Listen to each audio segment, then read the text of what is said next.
xin làm gia sư làm cái gì? Tất nhiên là dạy học, nhưng mà tôi muốn dạy anh hơn. Cậu định dạy gì cho tôi? Dạy anh cách làm thế nào biến hoa cúc thành hướng dương. Xin chào tất cả các bạn, chào mừng các bạn đến với Cách Tim. Và sau đây là khóa học biến hoa cúc thành hoa hướng dương trong bộ phim Anh Trai Quốc Dân. Bộ phim Anh Trai Quốc Dân là một bộ phim được sản xuất bởi ekip O2 Production, một ekip có bề dày kinh nghiệm trong việc thực hiện các bộ phim đam mỹ nổi tiếng nhất ở Việt Nam. Bộ phim Anh Trai Quốc Dân ở những tập đầu xoay quanh vào giám đốc Minh Anh và chàng thư sinh học giỏi điển trai Duy Tâm. Trước tiên là phải nói đến sự đầu tư của phim. Đây là một bộ phim không được đầu tư nhiều và cùng với đó là không được báo chí hay bất kỳ trang web nào đưa tin để PR hay lôi cuốn người xem.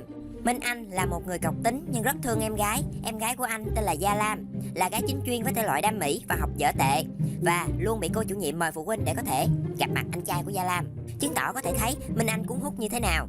Tuy là một giám đốc nhưng đường tình duyên của Minh Anh khá lận đận, và vào những phân cảnh đầu của bộ phim, nhà sản xuất đã rất chiều lòng fan để cho Minh Anh và Duy Tâm gặp nhau với tình huống trớ trêu là cứu Duy Tâm vì nghĩ Duy Tâm tự tử. Duy Tâm là một người theo mình cảm nhận thì khá là cá tính và có vẻ là bướng bỉnh thụ. Mới vào những giây phút đầu của bộ phim, khách đã quán quéo vì quá lãng mạn và ngọt ngào, bởi ekip đã đưa thẳng Minh Anh và Duy Tâm vào nhà nghỉ để ái ái trong cơn say, mà khi say thì chỉ có chay với chét mà thôi. Minh Anh còn gặp gỡ Duy Tâm thêm nhiều lần khác nhau nữa, mà lần nào lần nấy cũng trớ trêu không kém. Lần thứ hai thì gặp tại siêu thị khi em gái của Minh Anh tới ngày đèn đỏ, và anh phải tự mình đi mua ABCDXYZ cho em gái, và xui rủi thay, Duy Tâm là nhân viên của siêu thị đó.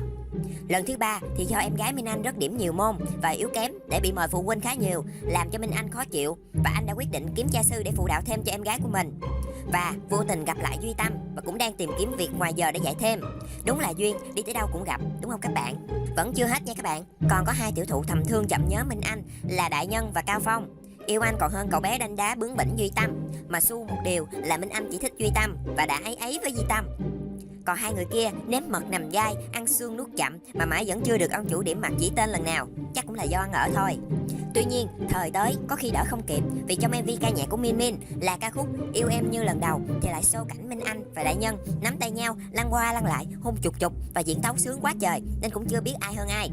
Chưa 30 chưa phải là Tết, mà hết Tết thì chắc chắn là đã qua 30. Bộ phim Anh Trai Quốc Dân chắc chắn sẽ đủ làm bạn say đắm và chìm vào bể thính ngọt ngào mà cặp đôi đam mỹ Minh Anh và Duy Tâm đem lại cho các bạn. Bảo đảm sặc mùi cẩu huyết, không thua kém gì Em Là Chàng Trai Của Anh hay Sao Phạt Nắng.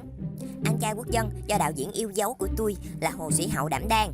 Bộ phim nói về tình yêu lãng mạn và sâu lắng, đưa ra hiện thực hường phấn đến khó tưởng. Làm con dân ai ai cũng muốn làm bé thụ ngoan ngoãn của anh trai nhà Minh Anh. Dù vậy, phim vẫn còn một số nhược điểm ở phần lời thoại còn hơi khớp với kịch bản. Thiết nghĩ cần có sự tự nhiên hơn là gò bó quá nhiều vào từng câu chữ sẽ làm mất cái hay và tự nhiên trong diễn xuất của mỗi diễn viên. Màu phim khá đẹp, chỉ có một số cảnh quay còn hơi tối một chút, thì các bạn cũng hiểu là cảnh quay nào rồi đó. Nhưng Khánh rất ăn ý với vai diễn của Gia Lam, em gái của Minh Anh. Bạn ấy diễn khá tròn vai và khá nhập tâm vào nhân vật mà bạn ấy đảm nhiệm. Trong phim, nhất định phải có một bạn hữu nữ như thế này thì sẽ lôi kéo bố cục và nội dung của bộ phim lên cao hơn nữa. Hiện tại, phim đam mỹ Anh Trai Quốc Dân đang được sự ủng hộ lớn từ cộng đồng fan đam mỹ Việt.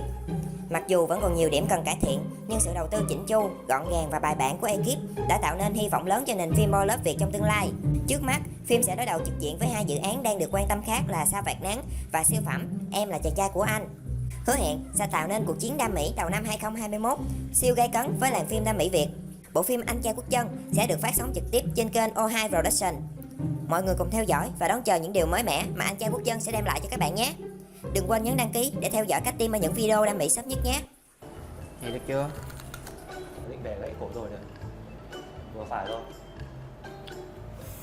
Trời ơi, chắc đuôi mắt chó tôi quá trời.